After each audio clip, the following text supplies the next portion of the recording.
I am Ted Montgomery, and I'm involved with men's Bible study, a life group, and also a facilities team here at the church. This morning I'll be reading from John 9, 1 through 14. As he passed by, he saw a blind man from birth, and his disciples asked him, "Rabbi, who sinned, this man or his parents, that he was born blind?" Jesus answered, "It was not that this man sinned or his parents, but that the works of God might be displayed in him. We must work the works of him who sent me while it is day. Night is coming when no one can work. As long as I am in the world, I am the light of the world." Having said these things, he spit on the ground and made mud with the saliva. Then he anointed the man's eyes with mud and said to him, "Go, wash in the pool of Siloam," which means sent. So he went and washed and came back seeing. The neighbors and those who had seen him before as a beggar were saying, "Is this not the man who used to sit and beg?" Some said, "It is he." Others said, "No, but he is like him." He kept saying, "I am the man." So they said to him, "Then how were your eyes open?" He answered, "The man called Jesus made mud and anointed my eyes and said to me, 'Go to Siloam and wash.'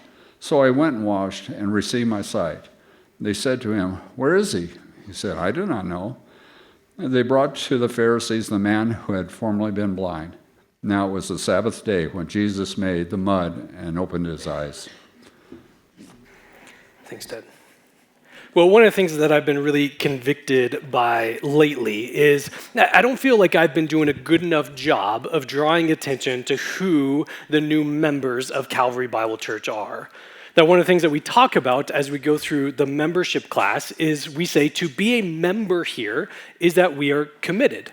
We're committed to the work that God is doing here. We're committed to being part of it to the best of our ability. And we're committed to each other, to helping one another to follow Jesus. Well, if we're committed to each other, well, how is it that we are to know who each other are? If we're to help one another to follow after him, well, how do we do that if we don't know who are we supposed to be helping? And so one of the things that I want to do is whenever we have new members, I want to help draw attention to who they are, to know that this is someone who's helping me follow Jesus, and this is someone as a member of Calvary Bible Church that I am to help them follow Jesus. We have two membership classes throughout the year, and sometimes we have people who want a little bit of time to see, is this truly a place that I want to be a member of, to commit to? And so sometimes we'll have new members trickle in over time. And so this past week, we added 2 new members of Calvary Bible Church who attend here in Thornton. And so I want to draw attention to them, that Michael and Karen Kloberdans are people that I am a member of Calvary Bible Church and committed to, and they, as new members, are committed to me as well. I think this is a good initial step, but I don't think that it's still far enough. Because as we draw attention in service or in the midweek update, it's not helpful to remember past this day, to keep reminding ourselves, who am I committed to in this time? Well, one of the great resources that we have here at Calvary is a program, a whole system of apps that we call Planning Center. Through it, we basically do everything behind the scenes to make this church function. We plan our worship services in Planning Center. We have our offering go through Planning Center that enables us to do the ministries here. For those various ministries, we have different groups that you can communicate to each other through. We can take attendance. We can send resources out through. Basically, everything that we do behind the scenes runs through Planning Center in some way. It also functions as our directory, that I can go to Planning Center and pull up a list of the members who attend Calvary Bible Church in Thornton. And as I do so, I see, wow, there's 145 members of this church. And that's such a great tool for me. I use it to pray through. I pray for the members of this church. I use it to remind myself, all right, as I see them on Sunday, I should be caring for them, to remember I'm committed to the people on this list, and to be encouraged by it, to know that they are praying for me and helping me to follow Jesus as well. Well, how do we know who these 145 people are? Well, that's easy. There's a spot on each of our profiles that we can add a picture. So that way people can see our face, to know what we look like, and then when we see them on a Sunday, we can know this is someone I'm committed to and they're committed to me. One small problem to that. As of earlier this week, when I went to look at that list of 145 members, 98 of them did not have a profile picture. And so that is difficult to know who are these members? Who is it that I'm committed to? And so here's a challenge that I'm issuing to those who are members of this church. I'm encouraging you at some point during the week to go to your Planning Center profile. We have some steps that tell you how to locate this. Log into Church Center. It's another name for Planning Center. You can go to your profile and you can upload a picture there. You click on the circle that's your profile, and then on the next slide, it tells you how you can actually add this picture in. So I'm encouraging you, I'm challenging you, if you are a member of Calvary Bible Church, to upload a picture to your profile. But I want you to hear the reason for this, hear the heart behind this, that we as a church, the members of this church, are committed to helping one another follow Jesus. As we continue to grow as a church, that will become more and more difficult to know who is it that is helping me and who is it that I am to be helping. But as we see these pictures of people who are fellow members here, that's first and foremost an encouragement to each of us. This is someone who cares for me. This is someone who is supporting me. But it's also someone that I am to help them to know more and more of what it's like to be a disciple of Jesus. But we cannot do that if we do not know who one another is. So I encourage you, challenge you, upload a picture to your Planning Center profile. If there's any difficulty of doing so, shoot me an email, and I will be sure to send that email to someone who can actually help you. All right, let's jump into the text, though. We are in our last week of the Gospel of John in 2025. We're going to pick it up in January in chapter 10, but that means that we have all of chapter 9 to cover this morning, and that's quite a bit to go through. But as you look through the chapter, it's all one coherent, cohesive story. It has a beginning, a middle, and an end. So if we were to chop this up over multiple weeks, it would do a disservice to the story. But also, as you read through the story, it's compelling. It's a beautifully written story. There's so much tension. There's this back and forth to it. There's this incredibly merciful healing that Jesus does in the story. There's humor to it. There's so much that goes on in John chapter 9 that if we split this over multiple weeks, we would miss the beauty of the story. Now, here's the hard part with that. Right in the very beginning, in the very first few verses, we are introduced to an idea that is crucial to understand. Jesus touches on this idea that impacts so many lives today that we can preach a whole sermon just on the first few verses of this chapter because of how important of a topic it is. So I don't want to do a disservice to the story itself, but I don't want to miss an opportunity to touch on something that's so important to understand. But I think that as we do so, as we look primarily at the first few verses of this chapter, it can help us understand the flow of the story a little bit better, the impact of the story a little bit better. That as we look at John chapter 9, it addresses three key questions that we ask. The first is, why do we suffer? Second is, what is then our hope? And third is, so how do we live? Why do we suffer?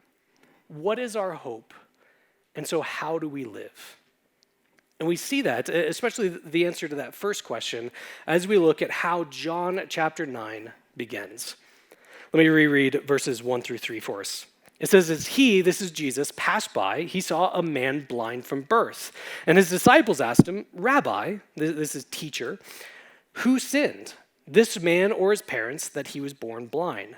And Jesus answered, it's not that this man sinned or his parents, but that the work of God might be displayed in him. So the disciples see this man who is born blind, and they ask a question that's pretty common for the day. There was a common belief that they held, and we see it affirmed later on by the religious leaders who basically say the same thing. It was a common belief that what you get out of life is what you put into life.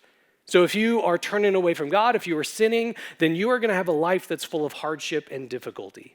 But if you are following God well, if you turn to him, then things are going to go well for you. You're going to be blessed. It's going to be an easy life. It was a common belief of the time. Now, the hard part with that is what goes back to what we were talking about last week, that Jesus says that all who, save for those who are saved by God, are slaves to sin, this compulsion to turn away from him. And so if we're saying, who are the people who are getting difficulty and hardship now in this life? Well, we'd have to say it's everybody. Because all sin, all turn away from God. For whom are the people that life goes well and they get blessed? Well, nobody is deserving that blessedness. All sin, all turn away from God. And so it's difficult, in fact impossible, to make a one-to-one correlation between someone's behavior, someone's ability to follow God, and the events that they go through in their life, whether those are good or bad. Certainly, God speaks of giving blessing to those who follow him, and he speaks of holding all accountable, to judging all wrongdoing, but we don't often see that within this lifetime. Those are ultimate languages. And so the idea that we can tell from someone's circumstances of life of how well they're following God, well, that's foreign to the Bible. In fact, that's an entirely different belief system. That's called karma. And Jesus says there's no place for that within following him. Now, I think this is important to talk about because this has a way of slipping into even modern Christian understanding. It has a way of showing up in how people understand what they're going through. I'm having a really hard time. Things are going really difficult for me. What is it that I did to deserve this? What is it that I did to cause this? That karma has this way of blending in with Christianity like it's a chameleon, and there's no place for that within Christianity. Or on the other side of that, it's this idea of, well, things are going really well for me, and that must be because I go to church on Sundays, I'm reading my Bible all the time, I'm in all those Bible studies, and while those are good things to do, that's never a guarantee as the outcome of it. Christianity is not put the quarter in the slot and you get yummy treats at the end of it. We're never guaranteed that within this life. And what we see instead is that there's never an ability to see within this lifetime if what the circumstances, good or bad, that someone is going through is related to their ability, what it is that they deserve. And so this man is here and he's born blind. He's been suffering this way since birth. And what Jesus is saying that it's not possible to say that his individual suffering is because of his individual sin. That when brokenness comes into this world, it has the capacity to break everything indiscriminately. And that always comes with the question of why? Why is it this way for some and this way for other people? Why did this man get born blind when there are 13 other people in the story this far who did not experience that? And that's where I have a really big theological answer to those questions always, and it is, I don't know. I have no idea. It's a mystery as to why brokenness comes this way to some and not to others. And that's hard for us to wrap our minds around. We like to have some sense of control, some sense to make sense of it all. And so it's tempting to be able to say, well, I'm going through difficulty because of this right here. This is what caused it. Or things are going well for me because I've been doing these good things.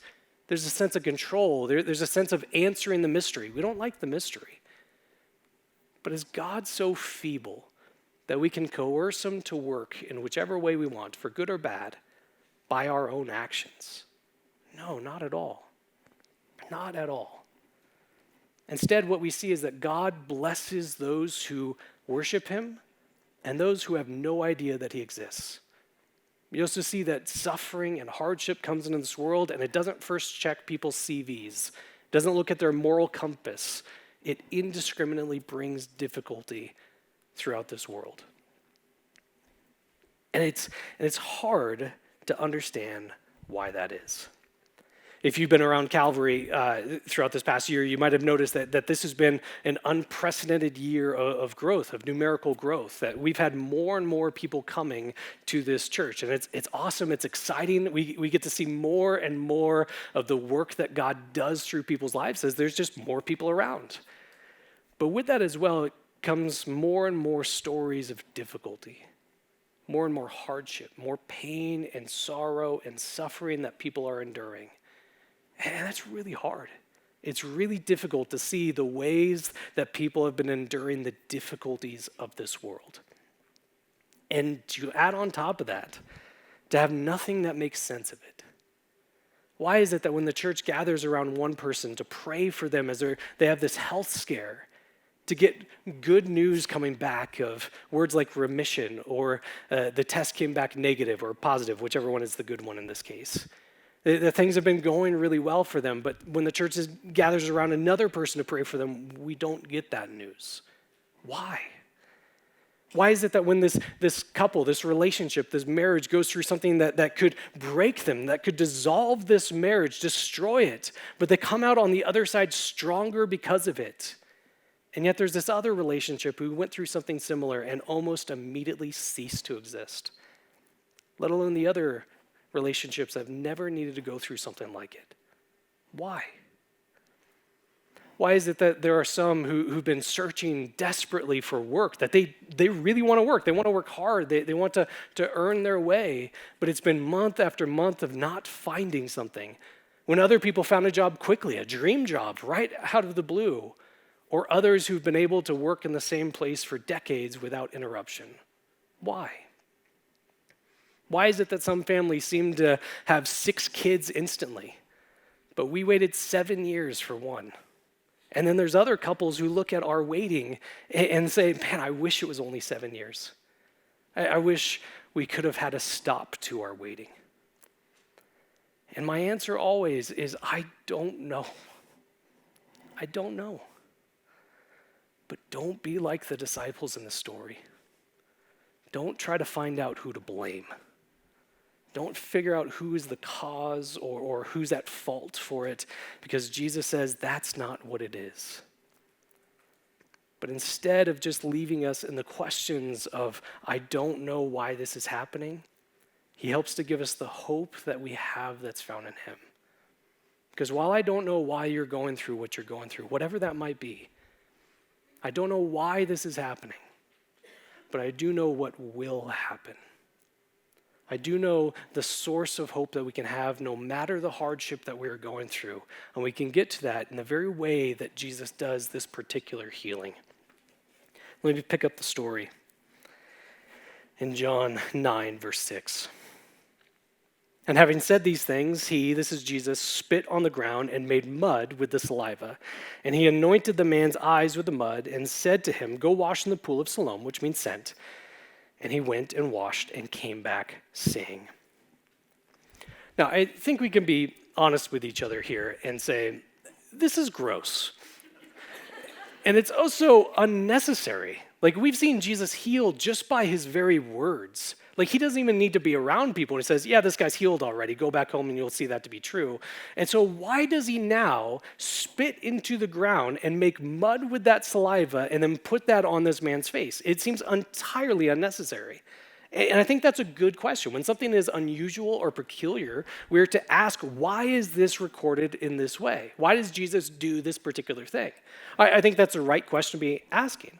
I think there's an answer that we can give to it, but I will preface it by saying it doesn't mean it's less gross or less weird, but I think there's a reason why Jesus does this particular thing. Because what Jesus is doing in this way to bring healing, this restoration to this man, he is using the dirt, the ground that's in front of him to do this work. I think that's supposed to make us recall something from the Old Testament, like John does all the time. Because when you go back to the book of Genesis, when God is creating everything, he is doing so just by the power of his word. He says, let there be this particular thing, and that thing just shows up. Now, there's a difference when God creates humans, and we get to that in the retelling of the creation of humanity in Genesis chapter 2. That what God does in creating the first humans is he goes to the ground, and he forms Adam from the dust.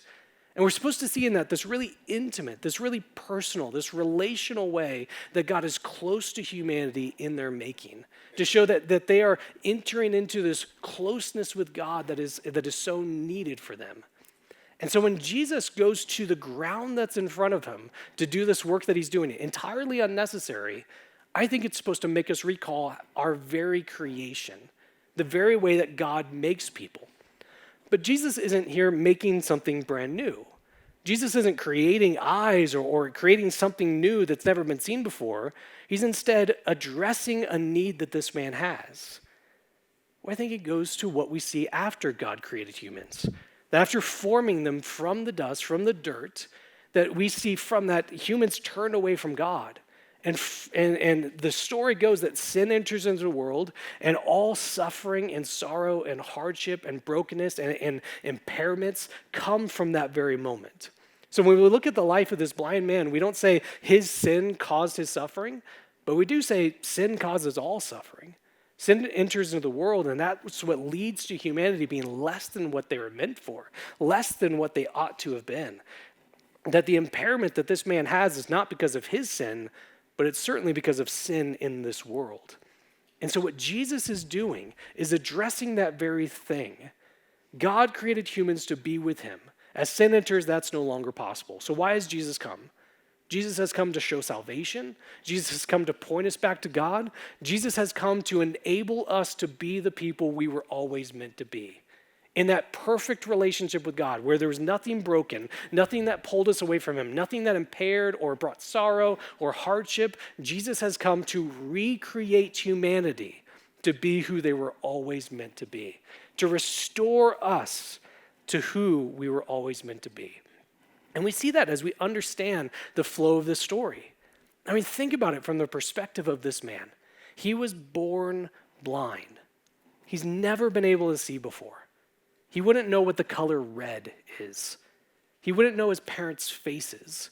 He wouldn't know if the food that was given to him while he was begging was good or was rotten, let alone the fact that he had to be begging because he couldn't work, he couldn't see. This is a man who's been suffering, enduring hardship since birth. And the disciples have the audacity to ask, who caused him to deserve this? Who made this happen? Who's at fault for this?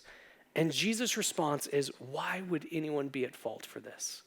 What could he have done to cause this while other people did not deserve this very same thing? Now, sin enters this world, brings suffering and sorrow, but God works to restore all people, bringing us back to him. And that is the very work that Jesus is doing here.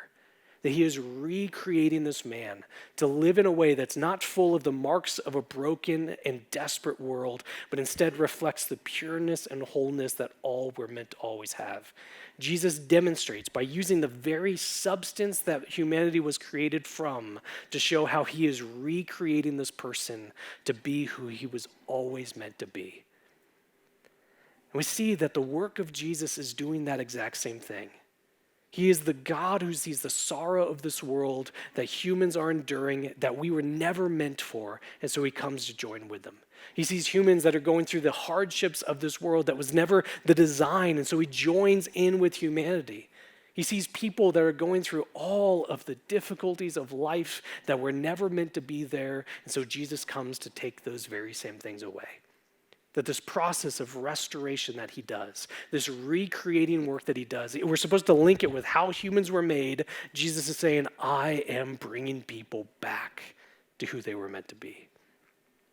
That's the very same thing that we see at the end of the Bible. That the work that Jesus accomplishes in Revelation 21 speaks to this very idea. It says, then I saw a new heaven and a new earth. For the first heaven and the first earth had passed away, and the sea was no more. And I saw the holy city, New Jerusalem, coming out of heaven from God, prepared as a bride adorned for her husband. And I heard a loud voice from the throne saying, behold, the dwelling place of God is with man. He will dwell with them, and they will be his people. And God himself will be with them as their God. He will wipe away every tear from their eyes, and death shall be no more. Neither shall there be mourning, nor crying, nor pain anymore, for the former things have passed away. Why do they need to pass away? Because they're not what we're meant for. They're not in the design. These are not things that we were ever meant to know. But when sin comes into the world, it brings all that pains, all that brings sorrow. But the work of God is here. And he said to who was seated on the throne, behold, I am making all things new. This is what Jesus has come to do. That he is making all things new. He's bringing restoration, making people to be who they always were meant to be, with perfection and goodness and blessedness. This is the hope that we have in this life. That when we know the work that Jesus has already begun doing, the work that Jesus will fully and finally do when he comes back, that is the source of our hope in life.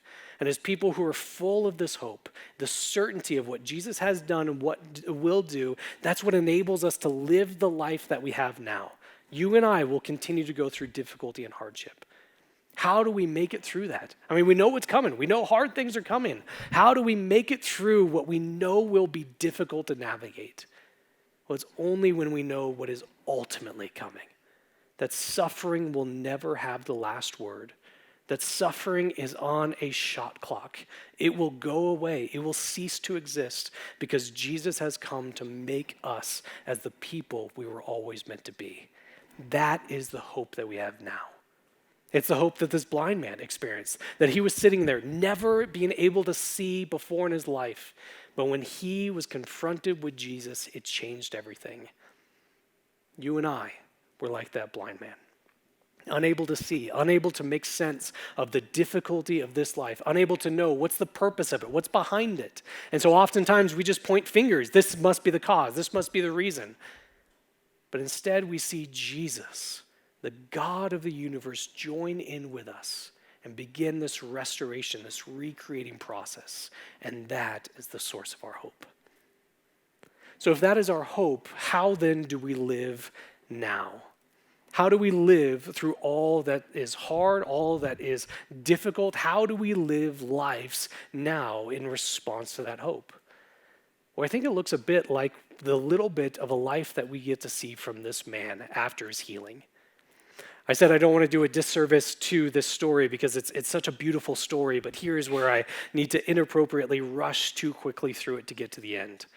But what we see is after Jesus heals this man, things don't necessarily get better for him right away.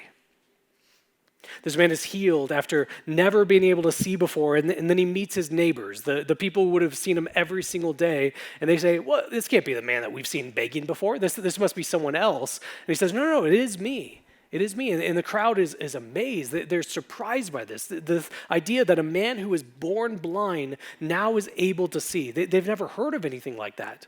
I mean, maybe they've seen some miracle workers or they've read stories of how God worked in the past of being able to stop the process of becoming blind.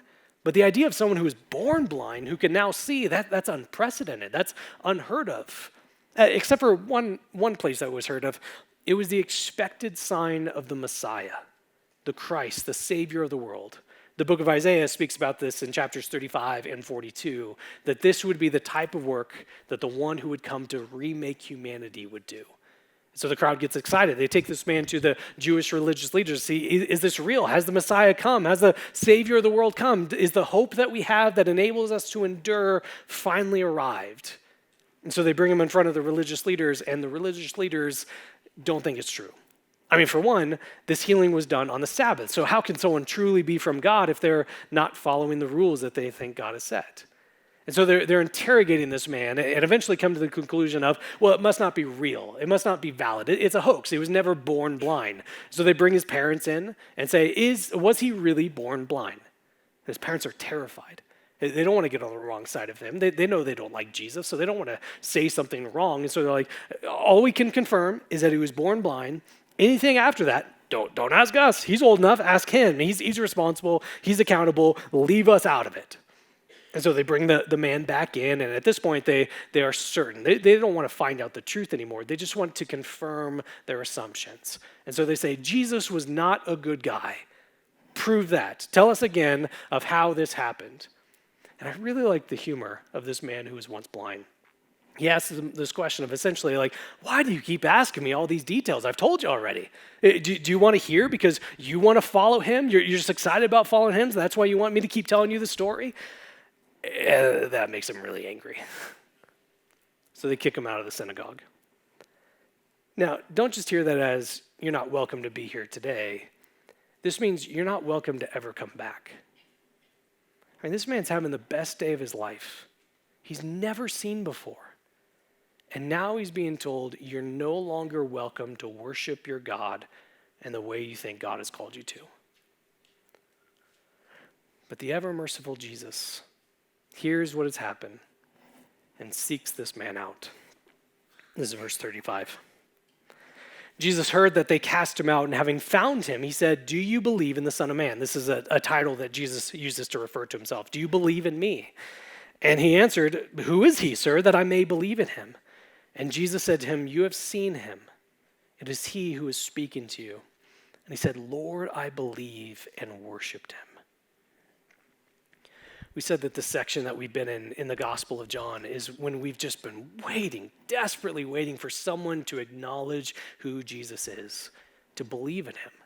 We've had times where we've gotten close, where there's this crowd that seems to be following him, but then they fall away.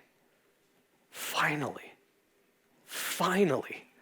we get to a man who sees Jesus for who he truly is. All it took was for him being blind to see him.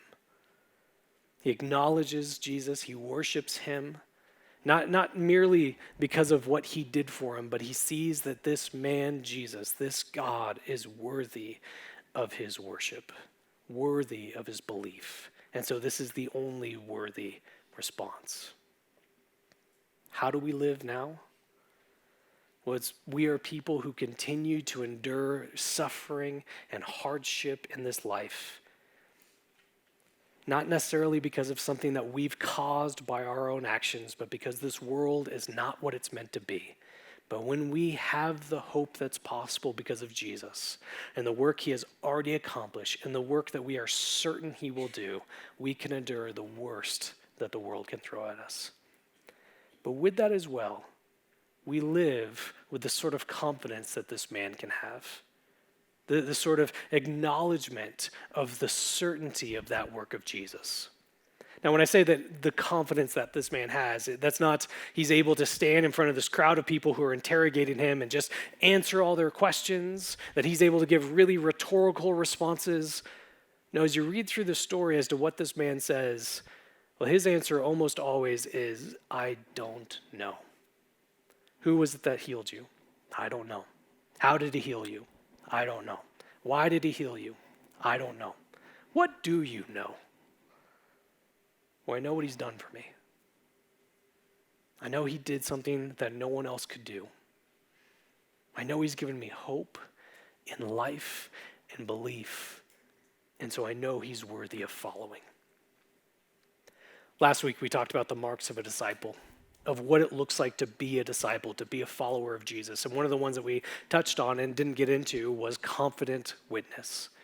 That as people who are following Jesus, we have the confidence to tell others of who this Jesus is and what he's done. Now that can sound intimidating. That could sound like to be confident, you need to have the answers.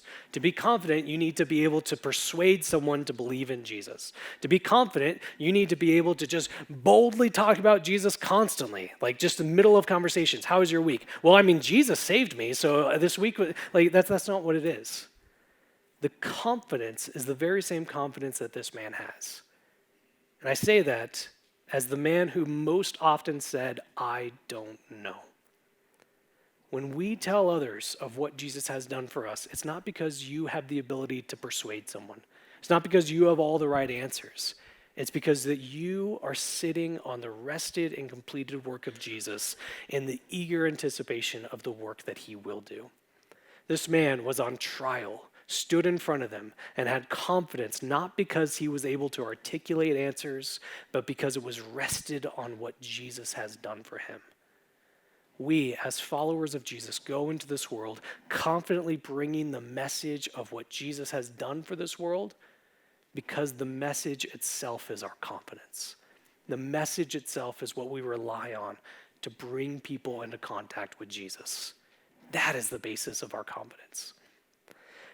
As we go into this holiday season, this Advent season, it's one of the easiest times of the year to confidently witness to what Jesus has done for us.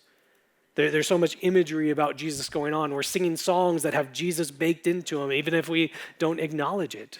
There's so much looking back on this year that was, and oftentimes it's seeing hardship and difficulty and wondering, how do we gear up for the next year?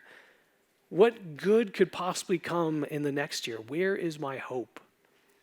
It's such an easy time to point people to the work of Jesus. And so I encourage you, as we go into this Advent season, to think about who can you show Jesus to?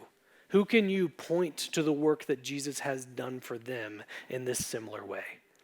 It's an easy time to invite to things going on at this church. For those of our women here, women's brunch is such a fun invite opportunity. So I've been told. I've never been invited myself for some reason, but it's such a great opportunity to invite women that you know to hear about the hope that we have in Jesus. Or our Christmas Eve services. To invite it's a time that we get many people who don't typically come to church on a Sunday morning, and so we get to gather together and point each other to the work that Jesus has done for us. We have cards that are on the back table in the lobby or on the Bible table in the back of this room, which just you can easily hand out to one or two or half a dozen people with just an invite to, this is what our church is doing, would love to be with you on Christmas Eve. Or maybe coming into church is intimidating. We have a guy stand in front and he's really scary looking, and so maybe it's easier to invite people into your homes, just to live normally next to them. Not to create a whole Bible study to convince them to believe, but just to get to see the hope lived out of your life. Invite them over to dinner. And maybe it's as simple as, if you're part of a family, is, hey, just wanted to let you know as we're going into dinner, one of the traditions that we have around Advent is our church gives us an Advent activity that we could do together as a family. And so we do that after dinner, and would love for you to be with us. You don't have to participate if you're not comfortable to, but this is what we do as a family to remember the importance of this time of year. There's nothing invasive about that. It's inviting people to join in with what's important to you. And our confidence is not on your ability to get them to do what you think is good for them, but to point to the work that Jesus has done for them. Well, why do we do this? Why is this what I'm sending us off to do? Think of who to be witnesses to. Well, because our story is very similar to like this blind man. I was once unable to see. Unable to see, why do we endure these difficult things? Unable to see, what is my possible hope for continuing to press on? Unable to see, what is the purpose of this life? What is the meaning of what we go through? Why am I here? I was unable to see so much. But Jesus came to me, and he opened my eyes, and I still don't see all that well. I still fumble and mess up and have difficulty, and I don't feel very confident at times. But I can point back to the work that Jesus has done, that he has accomplished, that he has built my entire life upon, that he will do, and so I can press on. And as I go out in the world, I'm surrounded by people who cannot see yet. And so this Advent season, who can we pointing? Who can be encouraging? Who can we be helping to see Jesus? Let me pray for us.